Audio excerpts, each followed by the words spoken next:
tous et bienvenue dans cette nouvelle vidéo sur les épices du monde où on découvre quelques épices de différentes traditions culinaires, leurs bénéfices alimentaires, médicinaux et puis un peu le contexte dans lequel elles sont utilisées, leur histoire. Et aujourd'hui on va s'intéresser après le gingembre qu'on a vu la dernière fois, à une plante qu'on utilise souvent en même temps que le gingembre et que vous connaissez sûrement très bien, c'est l'ail. Donc l'ail, comme le gingembre, font partie de ce groupement de végétaux qu'on appelle les monocotylédones.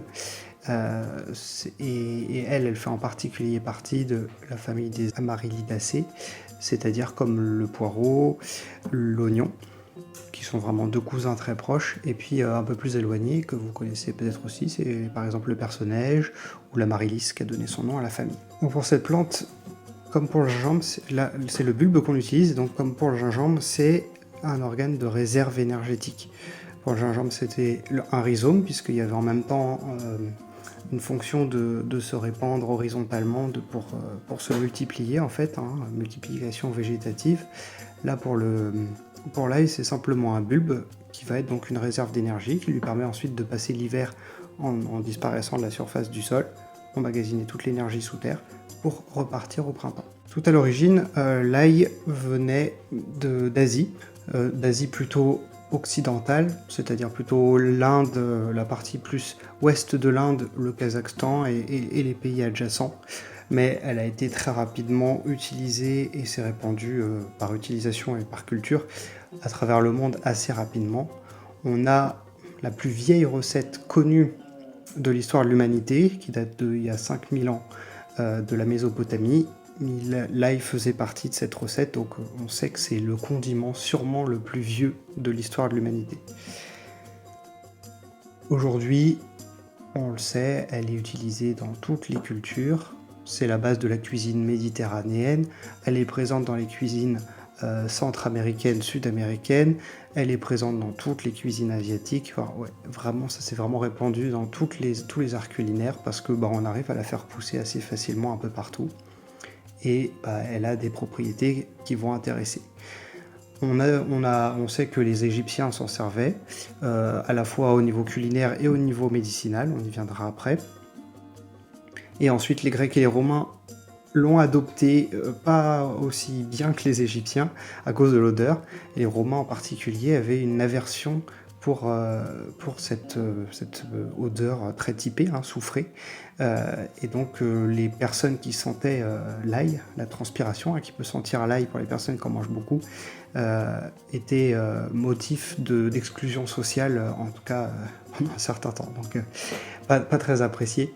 Par contre, les Grecs, et en particulier les athlètes grecs, utilisaient l'ail pour ses propriétés médicinales, comme c'est pas un dopant à proprement parler, mais en tout cas pour améliorer leurs compétences physiques et leurs performances aux Jeux Olympiques qu'ils ont inventés. Donc vous voyez que voilà, cette plante, elle a des propriétés qui vont être intéressantes et qui sont utilisées depuis très longtemps, et qu'aujourd'hui on gagnerait à redécouvrir, même si un bon naturopathe vous parlera de l'intérêt de rajouter de l'ail dans votre alimentation si vous n'en mangez pas tant que ça. En France en particulier, c'est arrivé plus tard quand même.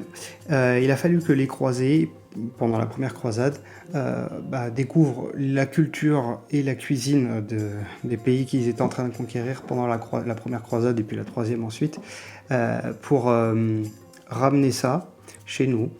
Et donc c'est eux qui ont ramené les premières semences ou bulbes pour les replanter ensuite. Elle a été utilisée médicinalement et alimentairement assez rapidement en France. Donc dans l'ail, évidemment, comme je vous l'ai dit, c'est un organe de réserve, donc comme pour le gingembre, il va y avoir des nutriments assez énergétiques, il y a des glucides. Évidemment, puisque c'est une réserve d'énergie pour la plante, c'est naturel qu'il y ait des glucides dans l'ail.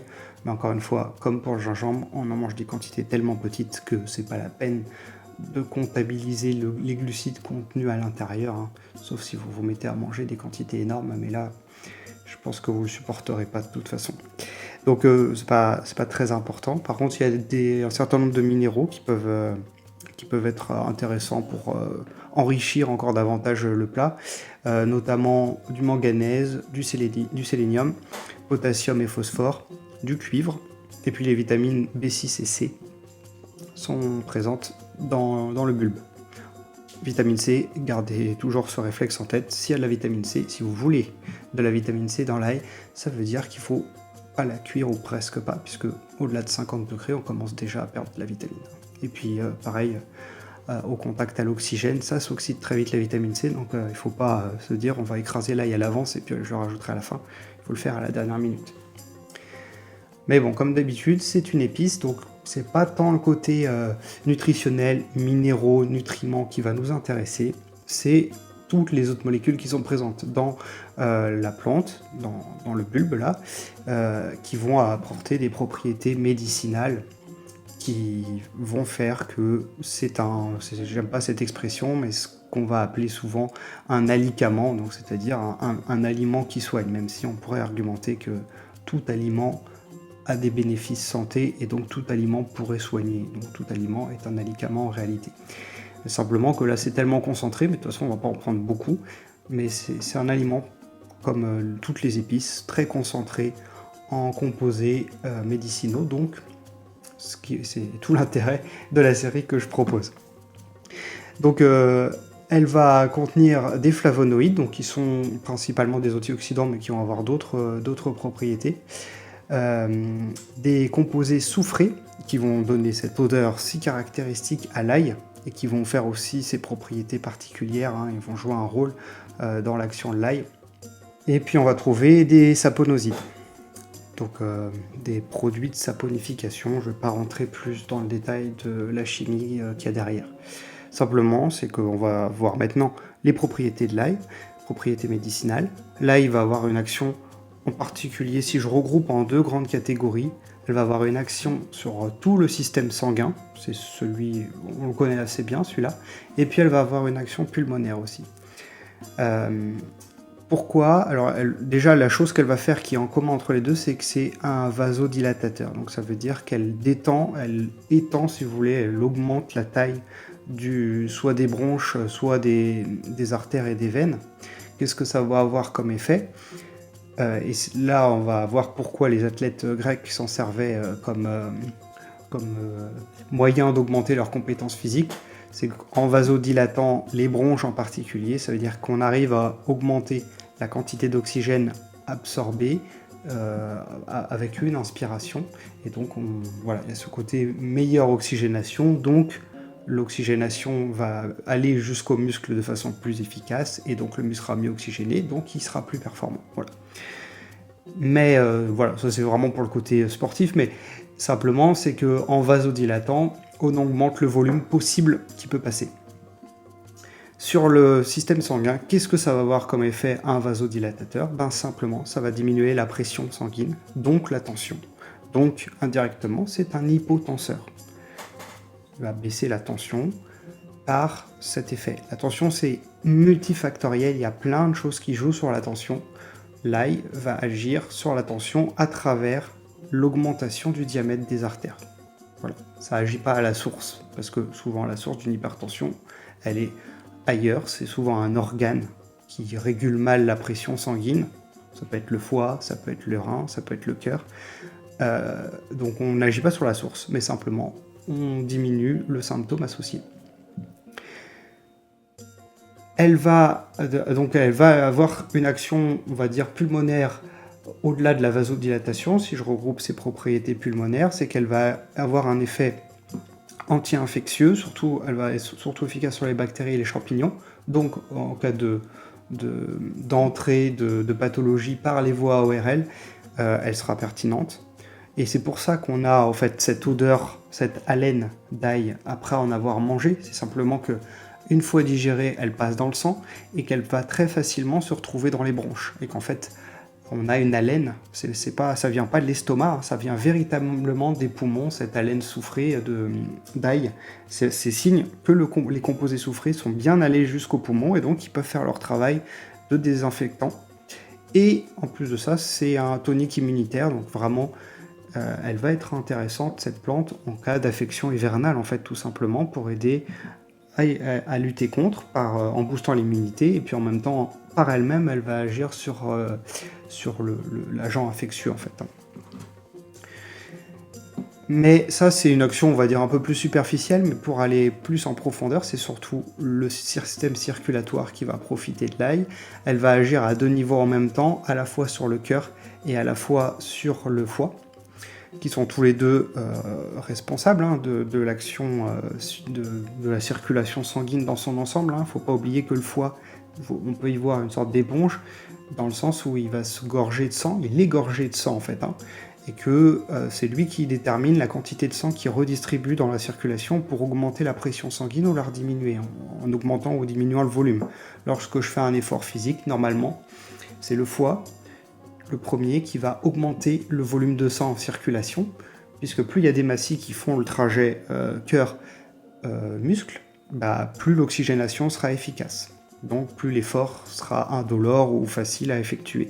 Donc le foie a son rôle clair à jouer dans le fonctionnement musculaire. Et donc, s'il ne fait pas son travail, l'oxygénation ne se fait pas bien, la circulation sanguine s'en trouve affectée.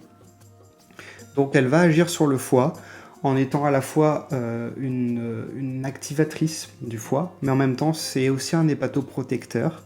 Ça veut dire qu'elle va favoriser la régénération des cellules hépatiques et leur protection. Donc pour le protéger contre les oxydants, les agressions extérieures, les toxiques qu'on peut ingérer ou respirer. Et en même temps, elle va agir sur le cœur. Je ne vais pas rentrer trop dans les détails, mais en gros, elle va apaiser les contractions du muscle cardiaque, globalement, pour simplifier. En agissant sur le foie et sur le cœur en même temps, elle va avoir un bénéfice global sur l'ensemble de la circulation, puisque un foie en meilleure santé, qu'est-ce qu'il va faire de mieux ? Eh bien, il va surtout faire moins de cholestérol inutile, et il va faire moins de triglycérides. Il va mieux réussir à les dégrader et à les stocker, surtout à les brûler en fait, pour qu'ils soient utilisés. Donc si on a du cholestérol élevé ou des triglycérides élevés, là il va diminuer en fait ces deux produits-là indirectement en agissant sur le foie. De plus, on a une vasodilatation, donc des artères qui sont dilatées, plus larges, donc qui permettent de faire passer plus de sang. Donc, conclusion de ça, on va avoir un effet contre les plaques d'athérome, puisque les plaques d'athérome, c'est du cholestérol en excès qui se retrouve coincé dans les bordures d'une artère, et qui va donc, déjà parce qu'il y a trop de cholestérol, donc comme là il va diminuer le taux de cholestérol, ça va diminuer l'apparition de la plaque d'athérome, et en plus on augmente le diamètre de circulation de l'artère, donc le sang peut plus facilement passer, et il y a moins de risque qu'il y ait un bouchon qui se forme, qui mènerait à un AVC ou tout autre problème cardiovasculaire. Donc on a là vraiment un aliment qui est... parce qu'elle agit à plein de niveaux différents, mais elle agit vraiment pour le bénéfice de votre système cardiovasculaire, et en particulier en prévention des AVC. Et c'est pas le seul, vraiment pas, mais c'est un des secrets de la cuisine méditerranéenne.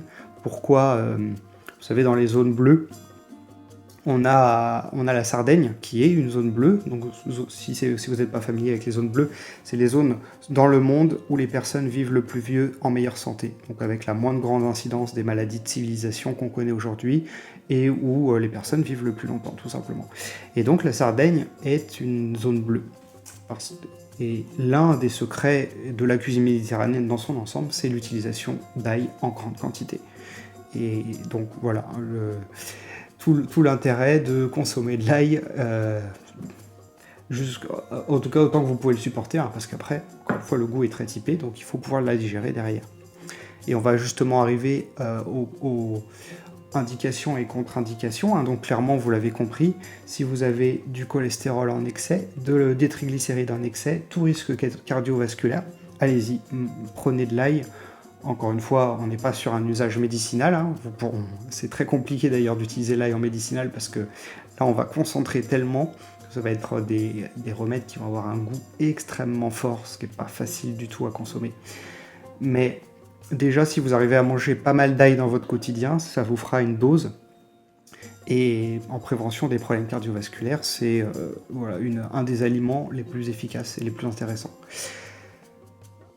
La deuxième chose que vous avez pu déduire de ce que j'ai dit, c'est que à chaque début d'hiver, si vous commencez à tomber malade, vous commencez à avoir le nez qui coule ou un peu mal à la gorge ou ce genre de choses, hein, vous connaissez les signes qui montrent que vous commencez à attraper un petit virus hivernal ou quelque chose, voilà, là il va aussi avoir un rôle pour lutter contre ça, expulser la pathologie. Donc si je traduis, je fais une petite parenthèse comme d'habitude sur la médecine chinoise, puisque là il fait partie de la pharmacopée chinoise, en tout cas on connaît ses propriétés. On va retrouver des choses tout à fait équivalentes à ce que j'ai pu dire en version occidentale, mais dans le langage de la médecine chinoise, avec une plante qui va tonifier à la fois le qi et le yang du foie.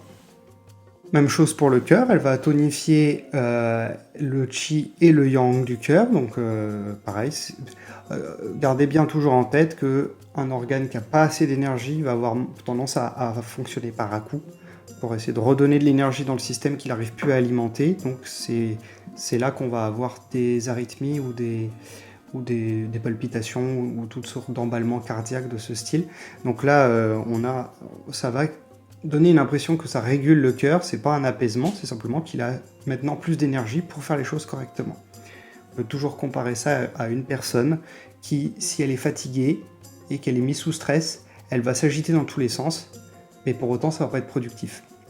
Si on lui redonne de l'énergie, extérieurement elle paraîtra plus calme, alors qu'en fait on a donné de l'énergie, on l'a pas apaisée, on lui a redonné de l'énergie, mais elle arrive mieux à gérer la dépense énergétique pour qu'elle soit efficace. Donc c'est pareil pour le cœur. Et donc là il va avoir un effet à ce niveau-là, et par cette action sur les deux, on va dire que l'ail fait circuler les énergies, le qi et le sang. Donc elle va avoir ce bénéfice-là. Les contre-indications pour l'ail, donc ça vous pourrez peut-être le deviner, mais l'estomac qui reçoit l'ail en premier, s'il est déjà irrité, l'ail va aggraver cette irritation. Donc une des contre-indications, c'est des problèmes d'estomac, s'il y a des ulcères, s'il y a des brûlures d'estomac, ou de l'œsophage d'ailleurs, des remontées acides, du reflux gastro-œsophagien qui est douloureux. Là, l'ail est contre-indiqué, comme la majorité des épices en général dans ce cas-là, de toute façon, parce que c'est des choses très puissantes et que là, dans ces cas-là, l'estomac il a besoin de se reconstruire avant de recevoir des choses trop fortes. Et par précaution, on le déconseille aussi dans la grossesse, les 3 premiers mois en particulier, et l'allaitement. Alors l'allaitement c'est simple, c'est parce que le goût de l'ail se retrouve dans le lait et que le bébé aime pas trop le goût de l'ail quand il tète, donc ça peut donner des reflux. Donc voilà, c'est pour éviter pour ça. Et pendant les 3 premiers mois, c'est le côté dilatant et stimulant du foie qui fait que vous risquez de faire une règle pendant la grossesse au début. Et donc voilà. Mais encore une fois, c'est pour des grandes quantités. Là, on parle des contre-indications médicinales de l'ail. Donc c'est vraiment si vous souhaitez en prendre des quantités suffisantes pour que ça soit le côté médicinal qui privilégie par rapport au côté nutritionnel. Ça ne veut pas dire que pendant les 3 premiers mois de grossesse, vous ne pouvez plus manger d'ail. C'est pas ça. C'est simplement que faut l'utiliser avec des doses normales alimentaires et pas plus. Et la dernière chose à éviter pour cette plante, c'est de la prendre alors qu'on est déjà sous un traitement de fluidifiant sanguin. Parce que vous avez compris que en diminuant le taux de cholestérol, en diminuant les triglycérides dans le sang, on va avoir un sang qui va devenir plus liquide, plus fluide. Si on est déjà sous sur un fluidifiant, et ben forcément on va avoir un sang qui va être très fluide, très liquide, ce qui fait qu'il risque d'y avoir des fuites par endroits, en tout cas des pertes de sang, donc ce qui va être des petites hémorragies localisées, mais simplement c'est quand même à éviter pour cet effet. C'est comme si vous doubliez votre dose de fluidifiant en fait, tout simplement. Donc vous êtes déjà sous un traitement sous fluidifiant sanguin, c'est pas la peine de prendre une plante qui fait la même chose. Pour sa préparation, alors culinairement parlant, l'ail peut être utilisé à tout moment de la préparation. On peut, comme le font les Indiens souvent, faire comme avec le gingembre, ça veut dire on l'écrase au tout début de la préparation, on mélange avec le gingembre, on peut faire mariner la viande avec ou les légumes, et puis elle va être cuite au tout début, directement dans l'huile, juste après les oignons ou les épices, enfin voilà, vraiment au début du plat. Si on fait ça, évidemment, tous les composés volatiles vont partir, donc les composés soufrés en particulier vont s'en aller. Alors certes, ça va la rendre beaucoup plus digeste, hein, c'est pour ça que souvent les gens qui ne digèrent pas l'ail cru, si on la fait bien cuire, ça passe. Parce que tout ce qui va normalement se retrouver dans les poumons n'est plus là, ça s'est évaporé par la cuisson. Et puis, comme je vous l'ai dit, la vitamine C, évidemment, sera perdue. Par contre, l'idéal, c'est de la consommer, l'ajouter le plus tard possible dans votre plat pour avoir le plus de propriétés, mais c'est là que c'est le plus difficile à digérer aussi. Donc à vous de tester un peu ce que vous supportez ou ne supportez pas avec cette plante. Vous pouvez aussi l'utiliser marinée, ce qui permet parfois de la rendre un peu plus digeste, sans perdre pour autant les composés, puisque si elle est marinée en bocal bien fermé, bien scellé, rien n'est perdu, tout est bien présent à l'intérieur. Et donc vous pourrez profiter d'un ail qui a été cuit, c'est-à-dire partiellement, enfin cuit en tout cas par la marinade. C'est une sorte de digestion par les bactéries de lactofermentation en fait qui a lieu, hein. Et donc ça la rend plus digeste et en même temps on ne perd rien. Donc ça les Chinois le font beaucoup, d'avoir de l'ail qui est lactofermenté. On en met dans le kimchi aussi, voilà, c'est assez présent dans la cuisine asiatique, mais eux ils fermentent beaucoup plus que nous. Donc c'est une solution pour avoir une ail qui soit à la fois digeste et en même temps très riche avec tout ce qu'elle a à offrir en fait. Voilà pour l'ail, c'est à peu près tout. Je ne suis pas allé entrer dans le détail, mais je pourrais rajouter que l'ail, il y a beaucoup d'espèces différentes aujourd'hui. Enfin, c'est pas des espèces, c'est des variétés, des cultivars, parce que on a expérimenté avec des hybridations, mélangées avec des ails qui viennent de différents pays, de différentes origines. À force qu'elles soient cultivées, elles ont évolué chacune différemment, hein. Ça fait 5000 ans qu'on la consomme, donc elle a eu le temps d'évoluer. Et donc en faisant tous ces mélanges, on va avoir plein de sortes d'ail différentes, avec des spécificités régionales, locales, qui font que, évidemment, d'un ail à l'autre, on ne va pas avoir exactement le même cocktail de molécules, et donc pas exactement les mêmes propriétés. Il n'y a pas de connaissances suffisamment fines là-dessus pour pouvoir en discuter de toute façon, mais voilà, on peut garder en tête, il y en a qui sont plus digestes, d'autres qui le sont moins, et puis en apparence, elles peuvent être aussi très variables, hein. Il y en a qui sont très faciles à manger, me crus comme ça, sans que ça pose de problème digestif, tandis que d'autres, pas du tout. Donc, soyez pas surpris ça. Et enfin, en parlant de recherche, il y a des recherches en cours, parce que l'ail aurait des effets sur les cancers, et participerait à la destruction des cellules cancéreuses. Là, encore une fois, il y a beaucoup de recherches à faire, on a encore beaucoup à apprendre sur le sujet, donc je ne vais pas m'avancer plus que ça, sachez juste que c'est des pistes qui sont en train d'être explorées. On aura peut-être des réponses d'ici quelques années là-dessus. Je vous retrouve dans une prochaine vidéo pour une prochaine épice. Et puis d'ici là, comme d'habitude, amusez-vous avec les épices que vous pouvez trouver. L'ail, vous la connaissez, vous savez où la trouver, j'en doute pas. Donc expérimentez avec. Tester, encore une fois, cru, pas trop cru, cuite, qu'est-ce qui passe pas, et si vous pouvez, mangez-la le moins cuit possible.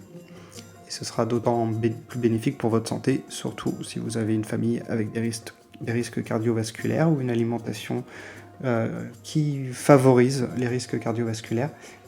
N'hésitez pas à commencer en ajoutant de l'ail dans votre alimentation. Voilà. Je vous souhaite bonne dégustation et puis on se retrouve très vite dans la prochaine vidéo. À bientôt.